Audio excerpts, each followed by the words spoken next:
Muito bem, meus irmãos, mais uma vez aqui estamos para o nosso estudo do Evangelho. Boa noite a todos, boa noite, Neusélia. Boa noite, Rita. Boa noite a todos. Nossa leitura hoje é uma letra de música do Hércules Mota, chama Sou um Ser Maior. Diz assim: já pintei o mundo em um tom fugaz, enfeitei com flores artificiais. Muito me feri, até a razão emergir. Compreendi que a vida não é casual, a dádiva do tempo em buscar o essencial, e que sou o condutor de um porvir de paz ou de dor.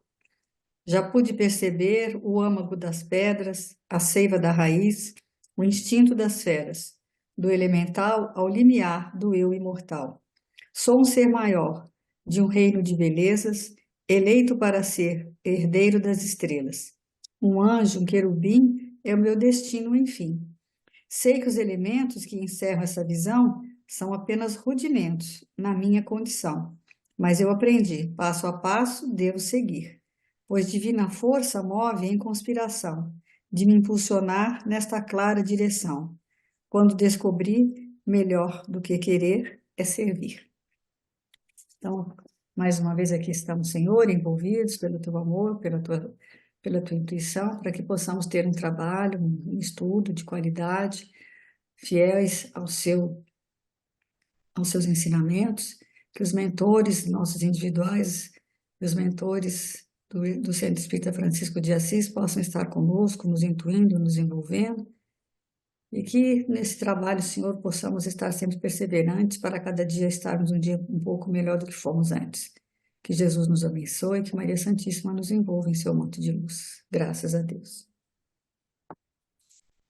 Então, aqui, vamos dar continuidade, né, ao nosso estudo do Evangelho de Mateus, sempre à luz da doutrina espírita e sempre baseado no estudo do Aloysio Elias, do Mildinho do Beraba.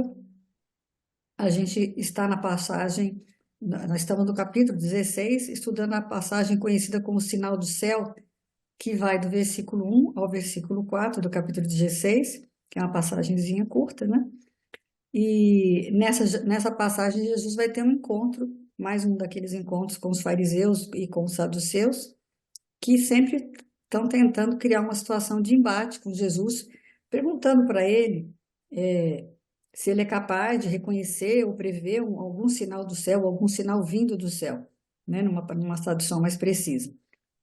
Ou seja, eles falam, já que Jesus é tão importante, tal, que ele é tão espiritualizado, será que ele não pode dar um sinal do mundo espiritual que venha do céu? E Jesus, de forma muito pedagógica, vai responder àqueles antagonistas.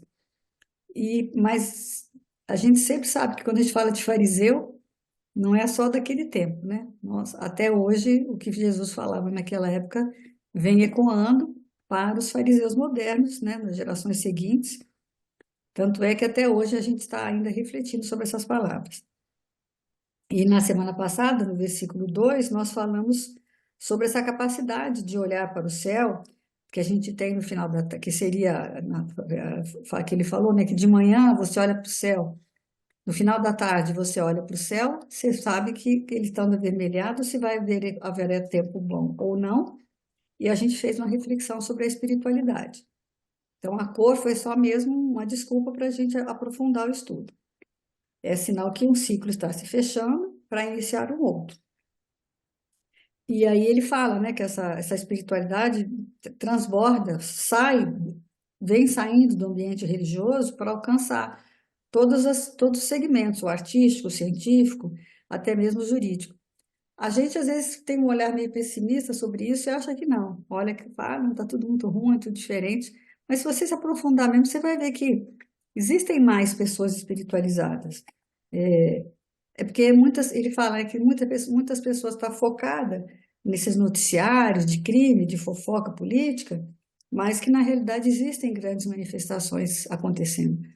Pelas crianças, principalmente, acho que a gente vê que elas estão diferentes, estão mais, às vezes mais críticas, talvez, mais difíceis de lidar, mas eu acho que a gente tiver um olhar mais focado, mais voltado para isso, você vai perceber. Então, o nosso versículo de hoje é Mateus, capítulo 16, versículo 3. Ele diz o seguinte, quer dizer, no anterior ele falou que no final da tarde você poderia perceber. E aí também ele vai dizer agora que é pela manhã. e pela manhã, hoje, né, haverá tempestade, pois o céu está avermelhado e sombrio. Sabeis distinguir a face do céu e não podeis distinguir os sinais dos tempos? Quer dizer, ele está falando que você sabe olhar algumas coisas, mas não pode outras. É isso que a gente vai ver. Então, como esse processo de dia e de noite é um processo cíclico, todo período de transição, seja ou da noite para o dia ou do dia para a noite, vai ser um período que ele chama de umbralino. Então, até peguei lá no que é a zona umbralina, ou umbral. É uma zona de consciência extremamente negativa, com variados graus de densidade. Não se trata de uma área geográfica, de algo delimitado espacialmente. Trata-se, antes de tudo, de criações mentais coletivas de grande desarmonia. Então, ele fala que a gente confunde no movimento espírita trevas, luz e umbral. O umbral, na construção da casa, ele vai explicar quando antigamente o que é aquela área mais escura, porque antigamente não tinha energia elétrica, então a entrada da casa era uma coisa entre o dia, quando você entrava na casa, ainda tinha um pouquinho de luz de fora, mas naquele momento ali, então é uma coisa gradativa, quando você vai entrando para dentro, vai ficando mais escuro, né? Uma região que seria de meia luz. É o saguão, que na época que não tinha energia elétrica era assim. Então que vai explicar que o umbral não é uma região de trevas, mas essa região de meia luz. Então, e no nosso lar, a gente acha que nosso lar é uma maravilha, aquele lugar maravilhoso, mas não é, é uma região umbralina. Ele fica na região, ou seja, um pouco de luz, um pouco de sombra se misturando, de forma que é aquela média, né, Neusélia? Eu entendo que a espiritualidade vai se misturando com o materialismo e aos poucos vai aumentando. O bem vai cada vez mais avançar um pouquinho, só que ele é de forma lenta, a gente quer uma velocidade que não existe, e aí vai clareando, né? E eu acho assim que dentro do nosso processo evolutivo, o tempo todo a gente está nessa transição, né? É um pouco de luz, nós mesmos, se a gente olhar o nosso dia a dia, as nossas questões, uma hora você está bem, luz, na outra você não está. Então, a gente está sempre oscilando, né? Não consegue manter um estado de serenidade plena, que isso vem depois com o processo evolutivo. E aí, projetando isso, cada ser individual e na coletividade, que é a soma das nossas vibrações, o que que a gente tem? Um mundo que está tendo essa dualidade mesmo entre luz e sombra. Mas uma coisa interessante que você falou aí, né, o Aloysio também citou isso muito no estudo, né, que se a gente olhar com o nosso olhar pessimista desse momento que estamos sombrios, a gente vai achar que o mundo não tem jeito. Mas se a gente elevar um pouquinho, a gente vai ver que tudo está caminhando dentro de um processo evolutivo e que as coisas estão acontecendo realmente. É porque, assim, eu vejo até em termos de noticiário, o que que as pessoas gostam de assistir? Tragédia. E aí entra aquela multidão comentando o mal, porque é muito difícil você olhar para o lado feliz do outro e ficar feliz com ele. A gente ainda fica muito solidário com a infelicidade e com o mal aparente que o outro está vivenciando. Agora, você encarar assim o outro numa posição de mais harmonia, de mais tranquilidade, isso ainda nos incomoda, né? Então, é esse E é também um mecanismo de buscar, fuga, né? porque aí você que fica vendo coisas que estão longe e nas quais você não tem como você ajudar. Aí você fica assim, vou fazer uma prece, esse pessoal está sofrendo, mas está longe, porque aí lá é onde você, teoricamente, não tem como agir. Eu acho que é uma fuga também, né? Então, assim, é por isso que a gente tem que. Hoje eu estava pensando, essa questão que a gente já estudou anteriormente, de subir, né? De Magdala, lá de Magdala, que tinha a Torre da Vigília, né? E aí eu fiquei pensando, por que também tem essa, talvez tivesse essa conotação.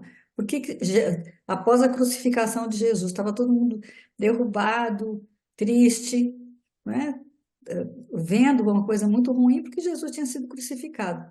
Então, por que ele aparece para Madalena? Porque ela era de Magdala, da torre, ela conseguia enxergar de cima, e aí por isso que ela conseguiu ver Jesus sair dali.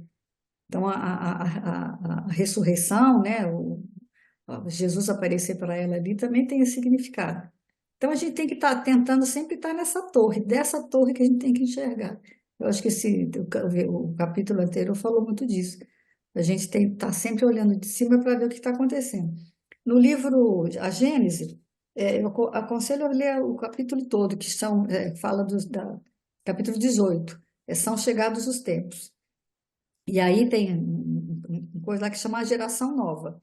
O item, eu peguei o 27, o item 27, 31, 32 e 33. Vou dar só um resuminho, porque senão fica muito grande.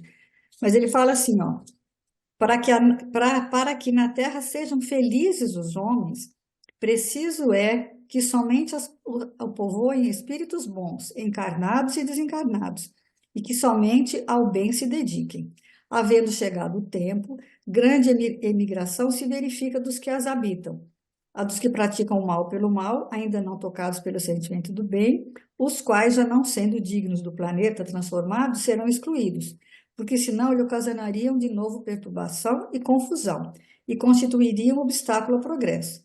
A gente com isso tem uma ideia que vai tirar todos os maus e vão ficar só os bons, mas isso não é assim. Aí ele vai falar em retemperar, é um retempero, porque tira daquele momento, aí ele vai para o plano espiritual. Quando ele vai para o plano espiritual, lá ele tem uma outra noção, aí ele volta de novo, aí ele volta um pouco melhorado. Aí que ele fala, ó, figuremos um regimento, no 31, figuremos um regimento composto na sua maioria de homens turbulentos e indisciplinados, os quais ocasionarão nele constantes desordens que a lei penal terá por vezes dificuldade em reprimir. Esses homens são os mais fortes, porque mais numerosos do que os outros, eles se amparam, animam e estimulam pelo exemplo. Os poucos bons nenhuma influência exercem, seus conselhos são desprezados, sofrem com a companhia dos outros, que os achincalham e maltratam. Não é essa uma imagem da sociedade atual? Como é que você se sente às vezes? Numa coisa imensa que todo mundo está falando de violência, disso, e você é aquele camarada que não quer aquilo, mas não tem força ainda.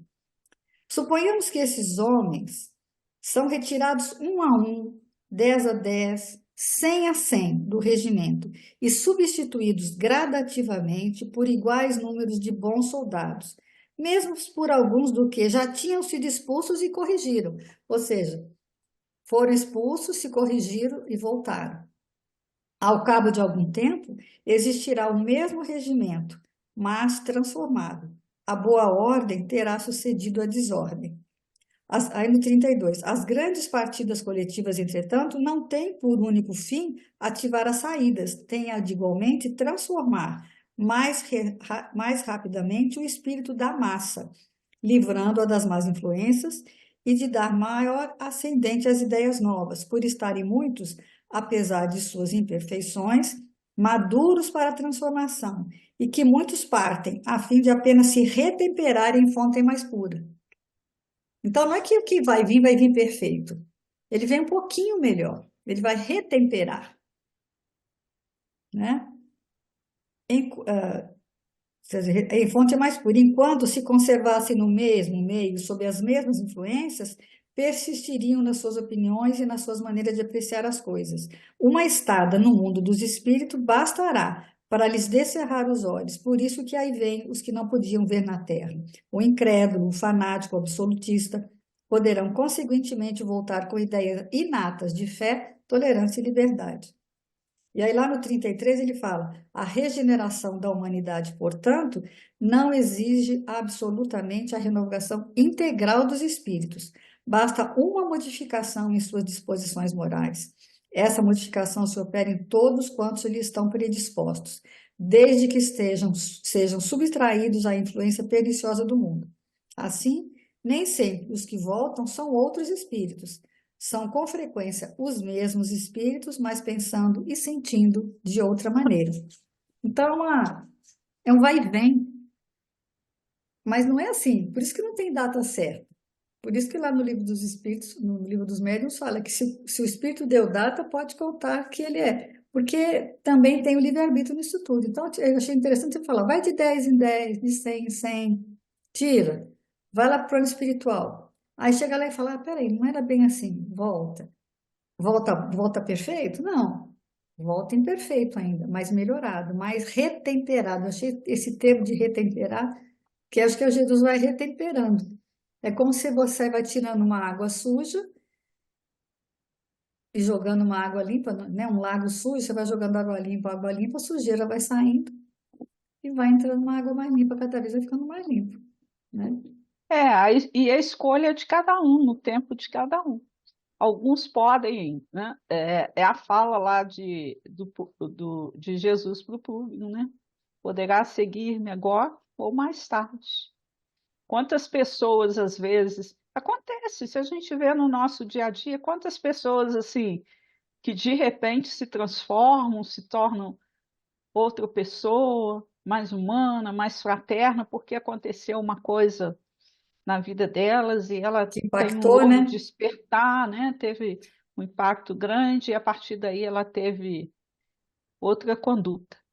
É o caso assim que uma pessoa que adquire uma doença, a perda de alguém querido, isso tudo hum, às vezes tem um impacto grande na vida da pessoa, ela passa a olhar a coisa de outra maneira.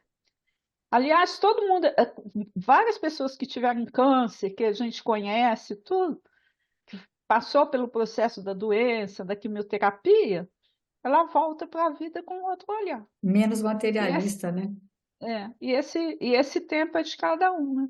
Então, por isso que a gente não tem como prever isso tudo. Mas que a coisa vai melhorar, vai, porque nós não somos um barco à deriva, né? Estamos guiados por Jesus. É o que ele fala, Basta a né? gente buscar essa sintonia. A curto prazo parece que é o que ele fala, né? A curto prazo parece que tá tudo feio, né? Tudo sombrio. Ele fala que sombrio, né? Mas a médio e longo prazo as perspectivas são ótimas. Porque é muita coisa para ser arrumada, né? Então, quando a gente está com a casa fazendo faxina, parece que não vai terminar nunca, que a coisa vai ficar bagunçada para sempre. Mas depois as coisas vão sendo colocadas nos seus devidos lugares e fica tudo É, muito aconchegante, muito belo. eu me lembro que quando eu vim para Bicas, o pessoal tinha uma funcionária que ela tinha mania de, no dia da faxina, se, por exemplo, se eu saísse, que eu voltasse, eu não tinha onde ficar em casa, porque ela fazia faxina na casa inteira, botava as cadeiras tudo por cima, virada por cima das... Acho que era um hábito que tinha aqui, eu não sei, porque eu nunca tinha visto isso. Quando eu cheguei aqui, eu fiquei horrorizada. Porque a cadeira virada por cima da cama, tudo, a casa estava toda revirada. Não tinha onde ficar. Aí eu falava para ela assim, minha filha, não é assim não, entendeu? Faxina não é, você vai limpar todo dia, hoje você vai escolher esse cômodo aqui, vai fazer uma faxina boa nele e tal, amanhã, vai facilitar a sua vida e não vai fazer um transtorno na casa, porque você chega e você não tem nem onde ficar, né? Mas havia, não, mas é assim que eu sempre fiz, não, aqui vai ser diferente, a gente vai fazer, né, é aos poucos, é manter e cada dia melhor. Eu acho que esse que é o processo da evolução. Então, por isso que acho que até no budismo eles têm isso, né? A cada momento você começa a trabalhar uma questão. Então, hoje eu estou desenvolvendo a minha paciência. Amanhã eu vou desenvolver a minha tolerância. Outro dia eu vou desenvolver a serenidade. Tem vários, né? O orgulho, a gratidão. Então, quando você está desenvolvendo aquela qualidade, aquela virtude, você fica focado nela e é mais fácil. Porque se você vai desenvolver tudo ao mesmo tempo, você não dá conta, não é? Então, acho que é uma faxina diária que você faz e vai mantendo. Eu acho que quando você vai adquirindo uma virtude, ela vai se mantendo e vai. É por isso que no Evangelho a primeira coisa o que é? A humildade. Primeira bem-aventurança, o que é? Bem-aventurado, né? os pobres de espíritos. Quer dizer, você tem que, a primeira virtude é sempre a humildade, porque dela é que partem todas as outras. Mas você não vai desenvolver tudo uma vez. Eu acho que essa pressa que a gente tem de fazer as coisas é que vai atrapalhando, né? E Então, aí, nesse versículo de hoje, né, a pergunta de Jesus é retórica, porque na realidade Jesus já sabia a resposta, né? Mas ele, quando ele faz a pergunta, ele está pondo o quê? Os fariseus para pensar. Agora, uma coisa interessante, são os fariseus daquela época, da época de Jesus? Não, né? Ele não está dizendo só para os fariseus da época, ele está falando para o farisaísmo futuro de todos os movimentos religiosos, inclusive do movimento espírita, que a gente, enquanto espírita, também tem, acha que é para o outro, né? E a primeira coisa é para nós, né? É esse desafio. É fariseus de todos os tempos e tempos. E o nosso desafio aí é a pergunta, né? que A acha que gente sabe tudo, mas não pode nada, né? a gente está em que intelectualidade? Na intelectualidade rasteira, né? Ou nós estamos na mais profunda, espiritual, né? É lógico que a intelectualidade precisa ser exercida, precisa ser feita, porque outro dia eu estava vendo numa live, esse palestrante fala, você não pode, hoje em dia, ignorar a importância de você saber informática, de você saber um pouco da tecnologia, de ter um nível de consciência maior intelectual. Porque se você vai viver, se você pretende se candidatar a um mundo regenerado, nele vai ter isso tudo também.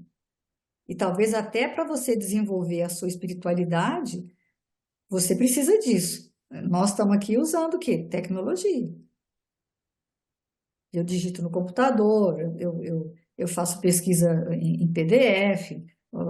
A gente tem um monte de questões, questões que usam o intelecto para exercer também essa espiritualidade.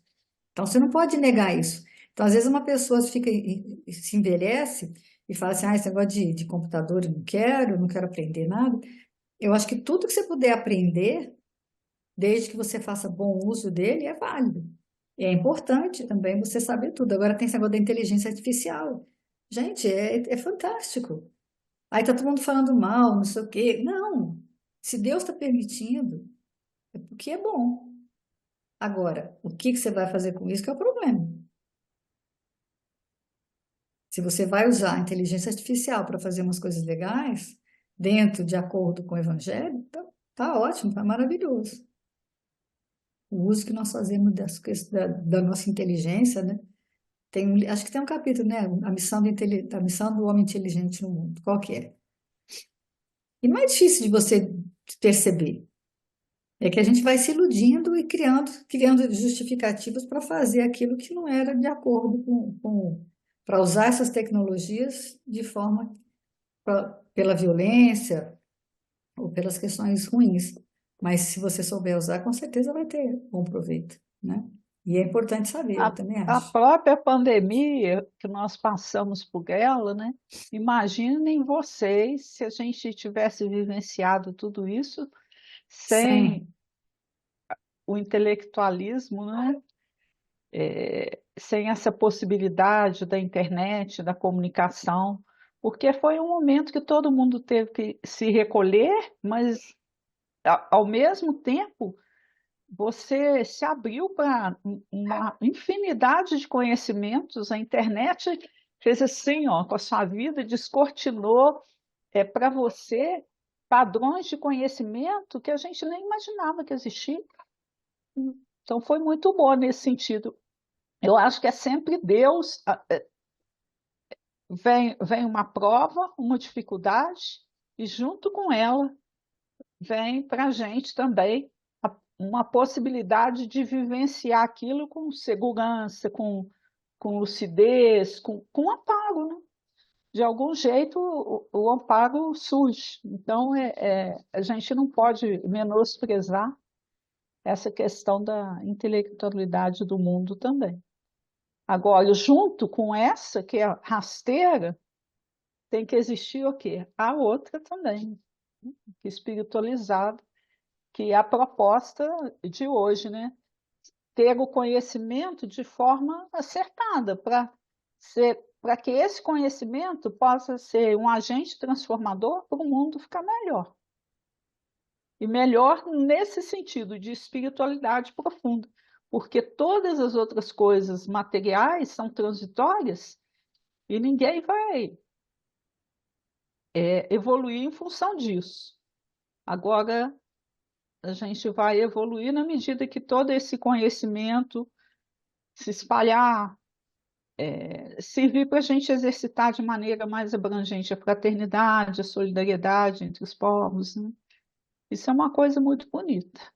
É porque, É um infelizmente, ainda grande vivemos desafio. um momento em que os grandes, os doutos, como vai falar o versículo que a gente vai ler agora, ainda têm essa visão individualista, materialista, que para eles essa espiritualidade ainda não tem a importância que tem para poucos, para outros poucos, né? Então, aqui vai falar aqui, na referência cruzada que ele usou, de Mateus 11:25.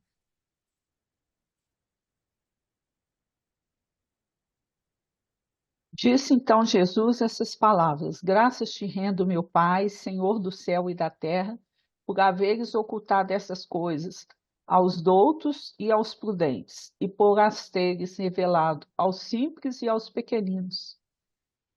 Então, essa distinção que Jesus aí fez é fruto de uma sabedoria, né? Porque as pessoas, os simples e, e os pequeninos, eles estão mais abertos a entender a mensagem evangélica do que aqueles que são os doutos, os cultos. Por quê? Porque neles predomina a questão do orgulho, né? E aí a pessoa. É a mesma coisa, um professor, por exemplo, vai pedir um favor, ele ainda dá esse exemplo, né? Ao aluno, esquecer um guarda-chuva aqui na sala, corre lá e entrega para o outro professor que havia esquecido. Ele não pode pedir esse favor a qualquer aluno, porque ele sabe se ele pedir a um aluno mais Rebeldes? agitado, rebelde, o que que vai acontecer? Ele vai, não vai voltar, vai demorar para voltar, e aí E, vai ser um tumulto. e talvez nem Ele pode entregue, né? a mesma coisa em termos de médium. Quando você vai ter um trabalho sério, né? Por que que o Kardec, aí ele cita o exemplo, por que que o Kardec foi o codificador da doutrina? Foi porque ele era só uma. Primeiro que o Allan Kardec foi pseudônimo, e era porque ele era muito intelectual, sabia várias línguas, conhecia três línguas mortas? Não. É porque ele era uma pessoa o quê? Íntegro, honesto, decente, perseverante, teimoso. Então, foi por isso, por esse lado da personalidade dele, e não pelo só o conhecimento que ele tinha, né? De várias línguas, era reconhecido, né, intelectualmente, um grande intelectual da época, mas foi por uma qualidade moral que ele foi designado a essa função a ele. E aí eu fico pensando, né, nós também, se a gente quer grandes funções, o que que a gente tem que fazer? Procurar se moralizar mais, Verdade. nesse É o, sentido. é o Chico Xavier também, né? É. O Chico tinha. Conhecimentos, né, certos compromissos nas mãos de pessoas erradas, você vai dar o quê? Zebra. É, Olá, e às vezes tem até outro. aquele que trouxe um conhecimento maior, o outro pega, né, isso na parte material, né, a questão do avião, por exemplo, que ideia magnífica, né, que é voar, e quanto já se fez de coisa, é um exemplo que todo mundo cita, né, como que a intenção de Santos Dumont foi desviada por tantos outros, né? Agora ele vai, nós vamos lá no Evangelho, né, segundo o Espiritismo, mistérios ocultos aos doutos e aos prudentes. Pode parecer singular que Jesus renda graças a Deus por haver revelado essas coisas aos simples e aos pequenos, que são os pobres de espírito, e por as teres ocultado aos doutos e aos prudentes, mais aptos na aparência a compreendê-las. É cumpre que se estenda que os primeiros são os humildes, são os que se humilham diante de Deus e não se consideram superiores a toda a gente. Aí agora vai, né? Os segundos são os orgulhosos, envaidecidos de seu saber mundano, os quais se julgam prudentes porque netam e tratam a Deus de igual para igual, quando não se recusam a por admiti-lo, né? Por isso é que Deus lhes deixa a pesquisa dos segredos da terra e revela-os do céu, aos simples e aos humildes que diante deles se prostram. Aqui é interessante, né? Porque o orgulhoso acha ele coloca todo o mérito em cima dele, né? Ele se sente o próprio Deus. Agora, aquele que é humilde, não, ele se submete e sabe que tem uma coisa maior, mais grandiosa do que ele, né? Essa coisa do orgulho, da gente se dar maior importância, né, do que realmente tem, atrapalha muita gente, né, Rita? Porque às vezes a gente se coloca num pedestal de superioridade aí A que a pessoa que gente, na fica realidade, não se tem. autopromovendo, falando, né, e querendo elogio, querendo que alguém seja, eles seja homenageado, essas coisas todas, né, pelo aquilo que fez. Não, não é errado, mas também você fica se sentindo maior do que você é de fato, né? Que é a definição que dá de orgulho, né? O orgulhoso é um bobo, que se auto-enganou, que iludiu a si mesmo, que ele fala, porque acha que tem um valor maior do que tem, né? É É aquele que tem um... interessante quando ele fala, né, que se supõe na posse de toda a luz e imaginam talvez que Deus deveria dar-se muito feliz em atraí-los a si, provando-lhes a sua existência. Gente, é muita pretensão, né? E é pretensão, mas tem um montão de gente que se coloca nessa posição, né? Como que É, uma pessoa. é o que o materialista mais faz com a gente, né? Mas você tem prova que Deus existe, né? Mas também não tem prova que ele não existe. Então, fica, né? Você vai ficar fazendo o quê? Perdendo tempo, né? Como Achar que... pode o imperfeito provar o perfeito? É, É uma coisa que eu sempre penso. Como que a gente, que é tão imperfeito, pode explicar o que é perfeito? Foge-nos, né? Qualquer compreensão nesse sentido. Não tem jeito. hum. É só uma É, questão realmente de crer, né? Acho que é isso que as pessoas, né? E, e às vezes até de realmente, olha, eu não sei por quê, mas eu sei. Então, aí você vai conversar e não tem uma continuidade de diálogo, porque é aquela questão mesmo, né? Se você está na torre, você vê uma coisa, e o que está embaixo não vai ver aquilo que você está vendo. Então, lá no livro Palavras de Vida Eterna tem uma parte que fala assim, ó, o benfeitor fala para nós, é indiscutível que não podemos menosprezar a educação da inteligência, mesmo porque a escola, em todos os planos, é obra sublime com que nos compete honrar o Senhor. Mas Jesus, com a referência, convidava-nos ao exercício constante das boas obras, seja onde for, pois somente o coração tem o poder de tocar o coração. E somente aperfeiçoando os nossos sentimentos conseguiremos nutrir a alma, conseguiremos nutrir a chama espiritual em nós consoante o apelo divino. Então é aquilo, às vezes a gente quer convencer o outro, mas a gente não convence com intelectualismo artificial, não. Somente com o coração a gente pode tocar o coração do outro. E aí é tão importante a questão da humildade, né? Da gente saber o tamanho que a gente tem, que é mínimo dentro do e contexto de aí, todo esse contexto e aí que divino vem a grandioso. importância da questão da reencarnação, que é o que aquele coisa da Gênesis explicou. Que quando você vai para o plano espiritual, você tem uma outra visão, você volta diferente, né? Aqui no livro Escutando Sentimentos, ele faz uma questão, ele cita chama a Rota dos Filhos Pródigos. que diz isso, ó, na questão 975. Para o espírito errante já não há véus. Ele se acha como tendo saído de um nevoeiro e vê o que o distancia da felicidade. Mas sofre então, porque compreende quanto foi culpado. Não mais ilusões, vê as coisas na sua realidade. Então, na erraticidade, o espírito descortina, de um lado, todas as suas existências passadas, de outro, o futuro que lhe está prometido e percebe o que lhe falta para atingir. E qual viajor que chega ao cume de uma montanha, vê o caminho que percorreu e o que lhe resta percorrer, a fim de chegar ao fim da sua jornada. Os profissionais da saúde mental, e mesmo quando sofrem o amargor do adoecimento psíquico, necessitam aprofundar a sonda do conhecimento dessas desafiantes questões. Somente através de laboratórios de amor, no serviço de intercâmbios socorristas realizados distantes de preconceitos e convenções, poderá o médico ou pesquisador espírita deflagrar um leque imenso de observações e informações para auxiliar a humanidade cansada e oprimida. Além dos reflexos que conduzem em si mesmos, os doentes mentais cujos quadros exibem componentes dessa natureza ainda sofrem de simbioses intrigantes e desconhecidas, até mesmo para os mais experientes doutrinadores.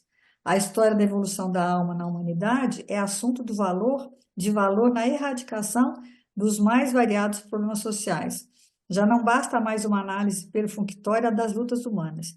Imperioso que os corações mais comprometidos com a arte de amar, estando ou não sob a luz da ciência, lancem-se ao mistério da pesquisa fraterna, da investigação educativa em atividades que transponham os limites institucionais do exercício mediúnico ou de terapias experimentais no intuito de rasgarem véus. Então, às vezes, a gente fala sempre da psiquiatria, né? Se tivesse um olhar menos materialista para isso tudo, a gente veria, né, que são espíritos que estão conturbados, precisando ser atendidos de uma forma diferente, não só do cérebro, que não é o cérebro dele só que está ruim, né? É o espírito que está adoecido. Mas a gente não tem essa visão. Aí toca o cara de remédio, né? Muitas vezes, e aí não vai só, a situação às vezes vai se agravando, em vez de melhorar.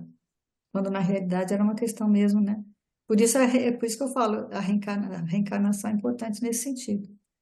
Porque quando ele chega lá, ele sempre volta com alguma informação ali melhor daquilo que ele tinha feito antes.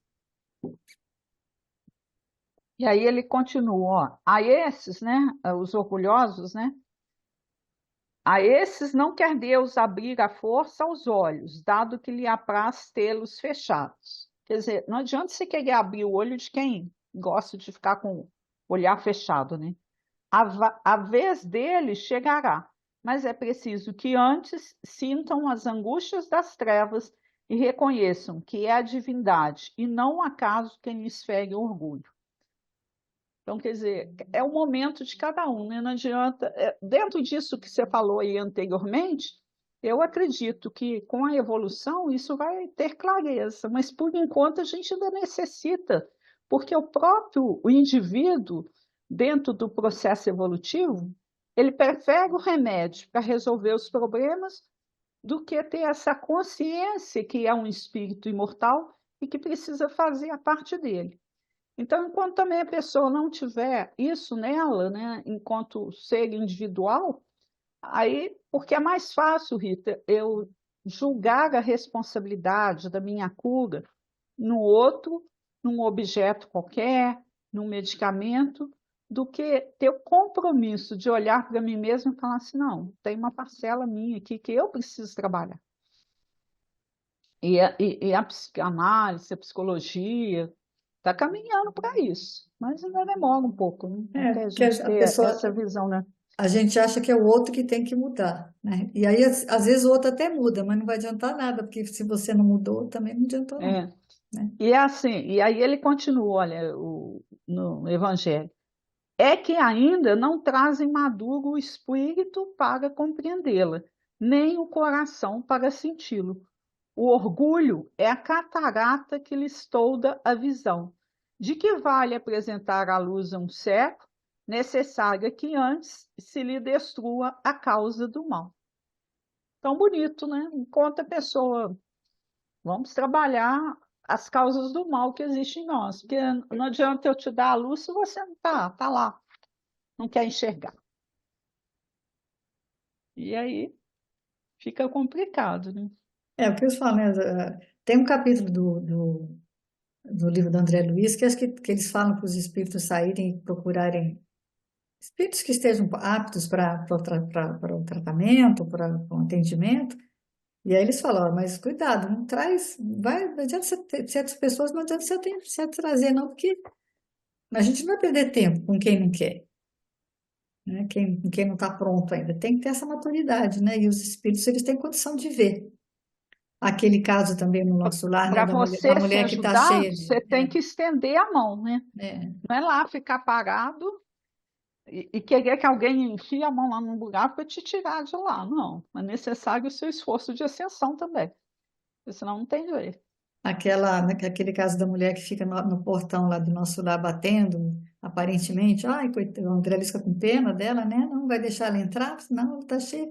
Ela ainda tem aqueles pontos negros que são os abortos que ela fez, e não era o fato dela ter feito o aborto, era o fato dela não ter o arrependimento de ter feito o aborto.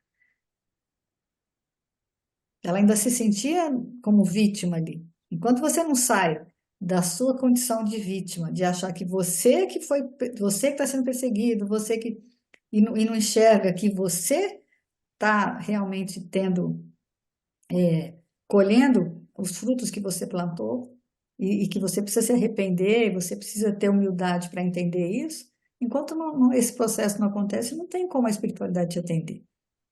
Só na hora que você reconhece, né? Se reconhece, esse autoconhecimento mesmo, né, que você falou. Eu gostei muito do exemplo que ele deu da questão do intelectualismo no próprio movimento espírita, né?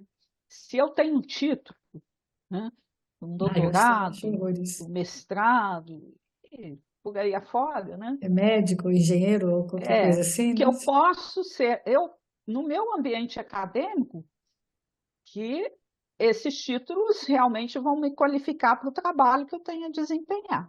Agora, se eu tenho tudo isso, sou um palestrante espírita, e na casa espírita eu vou fazer um trabalho, eu tenho que ser apresentado só como a Neuzélia em questão. Os títulos que eu, porventura, venha a ter não são interessantes para aquele momento ali.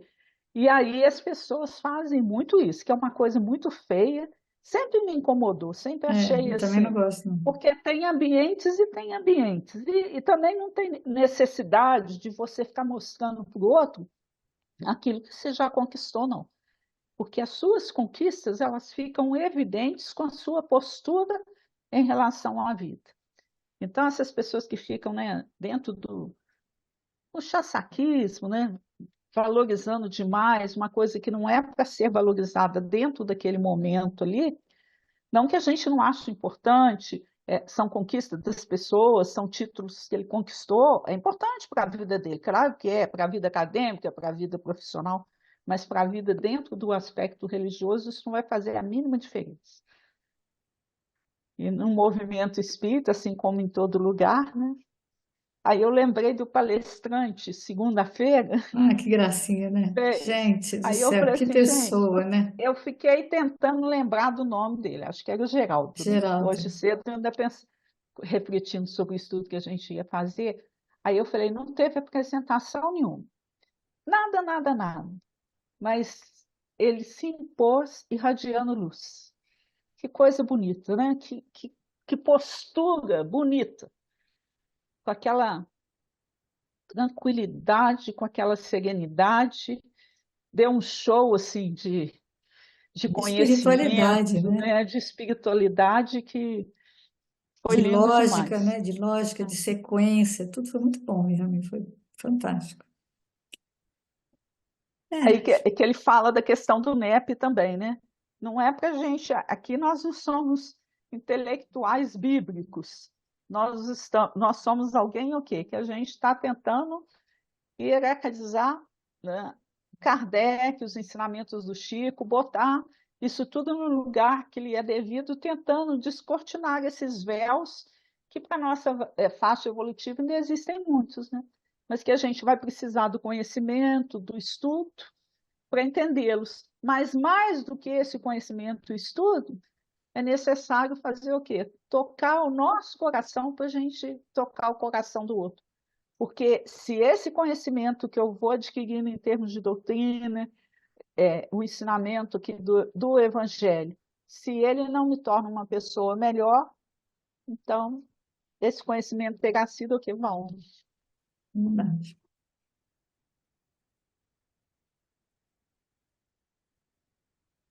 Aí ele vai para o Aí ele livro. vai, viajou, né? Isso.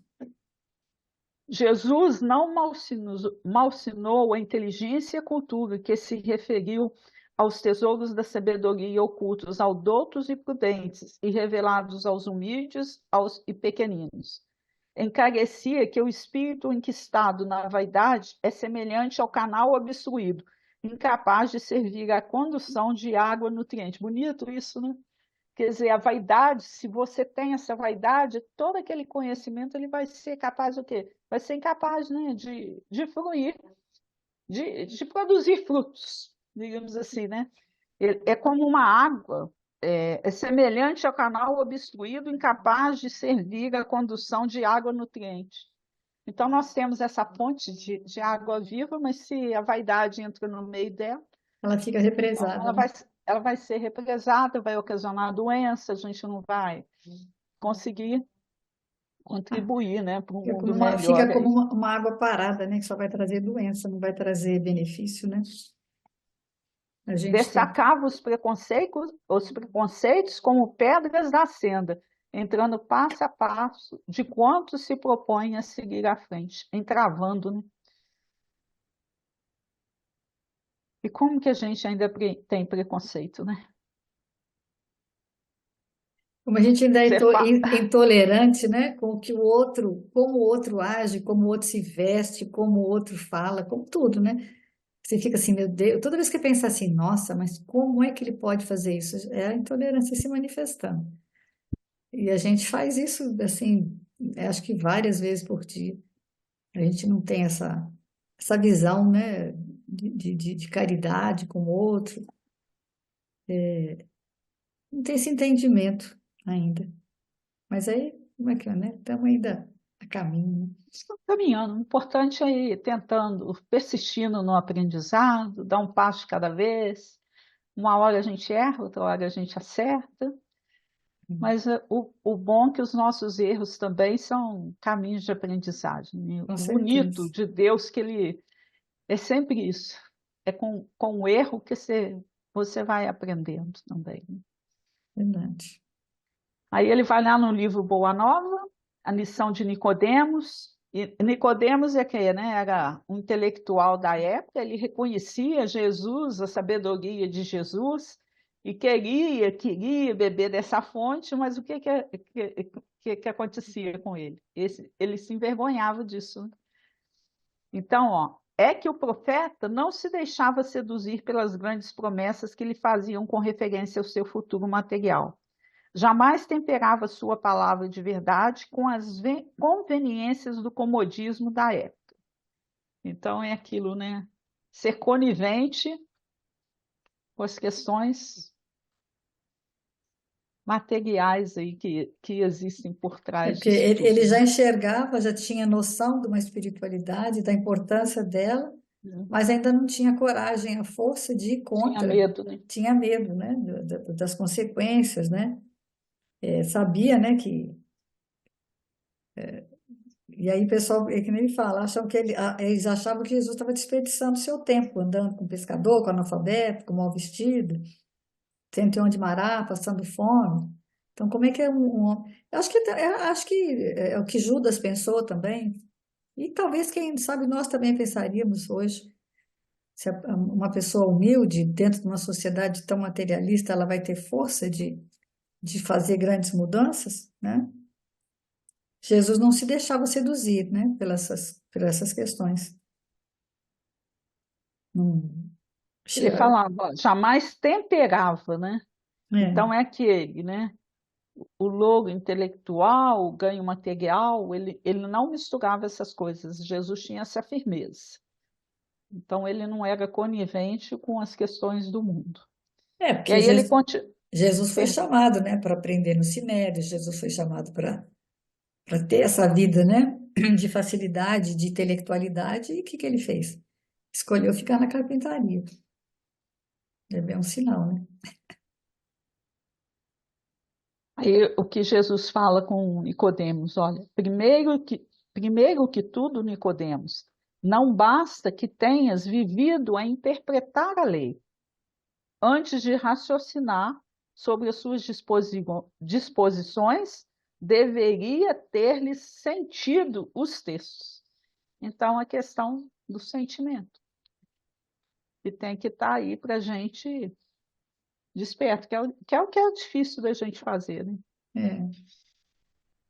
É. Porque nós somos assim, vamos dizer assim, você está às vezes numa situação que aparentemente você está bem. É o que ele fala, que várias vezes ele gravou o miudinho numa situação de complexidade dentro da vida pessoal dele. Qual que é o nosso papel aqui? É trazer o ensinamento de forma racional. A gente estudou, pegou textos, tal. Então nós estamos apresentando uma proposta. Não significa que intimamente nós estejamos, que esse íntimo nosso só cada um conhece o seu íntimo, ninguém, e você não tem o direito de julgar o íntimo do outro. Então, como eu estou hoje, às vezes nós estamos num dia mais agitado, às vezes com as questões particulares, com as questões da instituição, com outras questões da vida. Eu tenho minhas questões também lá do meu trabalho, né, da loja e tal. Isso que a gente tem que tentar fazer, não trazer isso para cá.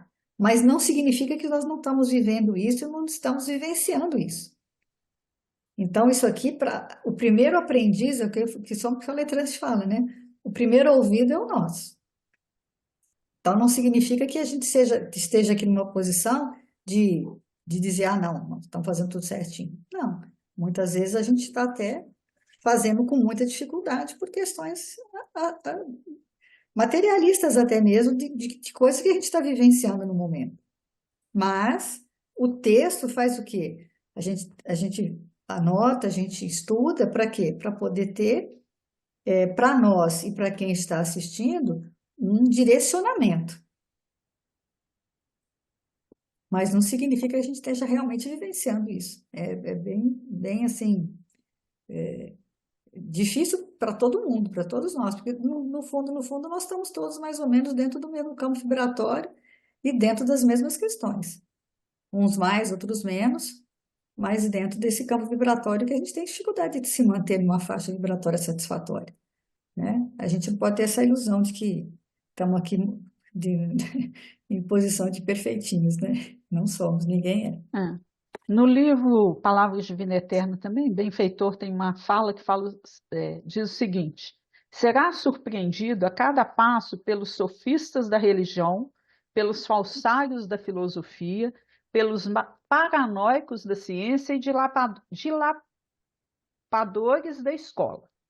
Empavesados, eu gostei desse termo, nas engenhosas criações mentais em que encarceram a própria vida, buscando atrelar-te o pensamento ao carro da argumentação filauciosa a que se acolchetam, famintos de louvor e de vassalagem.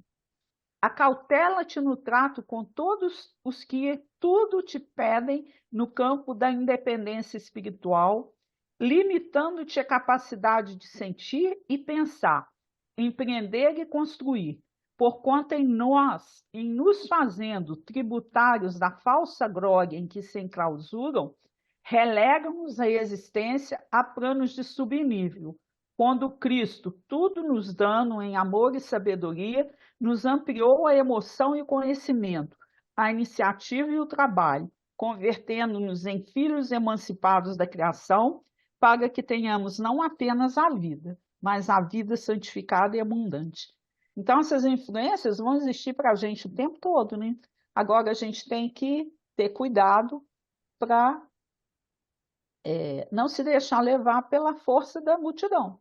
que a gente possa ter o nosso próprio discernimento em relação às situações, às coisas, entender que as escolhas são nossas, porque hoje eu vejo muito assim, a gente é conduzido pelas escolhas de muitos. Às vezes você se pega fazendo alguma coisa, não porque você quer, mas é porque a multidão está ali, se acaba fazendo junto, né? E aí é, você está sendo tributário das falsas glórias. Mas Jesus nos deu um roteiro certo, é só a gente manter essa serenidade possível. Ele nos deu a iniciativa, o trabalho, para que a gente realmente faça as escolhas certas, botando o coração à frente de qualquer situação de intelectualidade do mundo. Verdade. E agora vai lá no Paulo Paulo Estevam, né? Estevam, capítulo 6, peregrinações e sacrifícios. Ele colocou capítulo 3, mas não é não. Eu achei o texto no capítulo 6. Você também? Achei também. Deixa eu organizar Achei aqui. depois que você me deu a dica, né? Eu custei achar. Que eu estava estudando errado, né? É porque Paulo aí ele cisma, ele vai pregar, né? E qual que é o contexto? Então ele imagina assim que como ele estava pregando, estava tendo sucesso, né? No meio do simples, ele achou que ele fosse para Atenas e ia assim, Lá então, as portas se abririam e ele ia ser, né? Assim, o bambambam, bam, bam, né? Mas olha o que que acontece. Ali, entretanto, encontrara a frieza da pedra, o mármore das colunas soberbas. Deu-lhe imediatamente a imagem da situação. A cultura ateniense era bela e bem cuidada. Impressionava pelo exterior magnífico, mas estava fria com a rigidez da morte intelectual. Muito bonito isso, né? E às vezes nos nossos templos e no templo religioso está acontecendo isso aí. Que às vezes a gente se deixa, né, impressionar, você fica extasiado, você assiste uma palestra, mas e aí? não sai da Na medida, superfície, né? na medida que a gente não age, né, aí a gente vai ter o quê? Essa rigidez da morte, né? Você vai ficar só paralisado, só extasiado? O que que esse conhecimento que você está adquirindo na vida está fazendo diferença? Nas suas ações diárias, no seu posicionamento frente às pessoas, às situações e às coisas. E é uma coisa que é uma reflexão sua mesmo, que não pode você ficar achando que é para o outro, é para você mesmo. É onde a gente vai, às vezes, na palestra e fala assim, ó, tá vendo? Fulano não veio, ele tinha que estar aqui, né? Mas é a gente, né, que tem que Mas falar quem isso. mas é que você era você mesmo. O que está dizendo para você, né? No que está te tocando, né? E aí a lógica da reencarnação, né? Porque você pode entender reencarnação, biologicamente falando, dentro da estrutura física, né? Mas quando fala assim, ó, você vai receber na sua casa um assassino do seu filho em outra, ou esses comprometimentos todos, aí você entende a lógica da reencarnação? Não. Por quê? Porque você está entendendo de forma só racional, com a intelectualidade, com aquilo que a ciência te prova. Aí você entende. A reencarnação, aí vai o embrião, o feto, o desenvolvimento, tudo. Mas vai falar que tem esses, né, essas questões todas do perdão, do amor, aí a gente ainda não tem compreensão em relação a isso. Verdade. Estamos na hora, né? Ele só cita agora, né, Coríntios 1, 23, mas nós pregamos o Cristo crucificado, que é escândalo para os judeus e loucura para os gregos. Então, o que seria isso, né? O que é esse Cristo crucificado aí? É aquela mãe que vai para a casa espírita, né?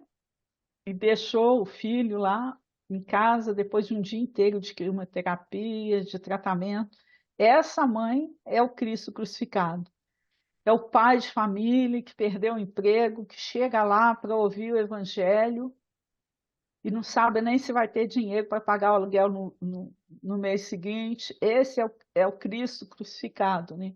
É a mulher que descobriu o adultério do marido, mas que vai lá buscar no Evangelho esse sol da imortalidade, o conselho, o conforto que ela precisa para seguir em frente, né? Mas Então, é com mas o que que a esses. maioria, muitas pessoas fazem? Ah, hoje eu não estou sentindo bem, não, não vou no centro, não é? É, É justamente a hora que você está precisando ir, que você deveria ir, porque lá é que você vai ter. Porque geralmente com esse seu sentir mal, não é um sentir, seja ele físico ou psíquico ou espiritual, a cura está lá, não está na sua casa, não é? Não está em você deitar na cama ou tomar um remédio. Quantas vezes a gente vai tá assim, né? Não se sentindo muito bem, aí você vai procurar, vai fazer um trabalho, vai fazer um estudo. Não é só a casa espírita, acho que qualquer coisa voltada para a espiritualidade, né? Você melhora fisicamente, psiquicamente, espiritualmente. Tudo isso tem um efeito, né? A gente tem que pensar nisso. Ser esse Cristo mesmo porque crucificado. a gente não pode esquecer, né? Que o outro é a ponte entre nós e Deus, né? Deus, é Quando verdade. você convive, se permite conviver com as pessoas que estão em sofrimento, em dor, você vai minimizando os seus problemas e vendo que todos nós temos a função, né, de tentar minorar a dor do outro, convivendo, né, nesse clima de fraternidade, que às vezes uma escuta a respeito de um problema e tudo, você ajuda o outro a desabafar, a Hum, se enquadrar, a ter essa fé em Deus, né? Então, é, é com simples que o evangelho dialoga, né? Agora, para os outros do mundo, o que que é? O evangelho é loucura. Se falasse, você recebe na sua casa os seus adversários do passado, o que que o povo vai achar? Ah, espírito é tudo louco, perturbado, são os perturbados. Mas na realidade, nós estamos aqui num processo de aprendizado, de troca, né? Bonita e é isso, né, Rita? Todos os filósofos da antiguidade já trouxeram esses conhecimentos, mas só Jesus, por quê? Que ele exemplificou e amor, que ele foi capaz de dividir a humanidade, fez essa divisão antes dele e depois dele. verdade. Olha, hoje eu não escolhi poesia para encerrar, porque nós estamos no nosso horário, né? E a gente vê que o Evangelho é o sol da imortalidade. Mas ontem à noite eu estava lendo um livro filosófico. E aí eu achei uma frasezinha, é Michel Echenique, não sei se a pronúncia é essa, me desculpe, mas a frase é bonita. Há algo de nós que é como geografia terrestre. Tem cumes e vales, sobe e desce. Mas há algo que é como o sol, elevado e luminoso, que observa tudo, sereno desde cima. Vire o sol sempre que puder, e o relevo será menos sofrido. Uma semana muito ensolarada para todos nós. Paz e luz aí. Lembrei do girassol, né? Muita paz para todos. Até semana que vem, se Deus quiser.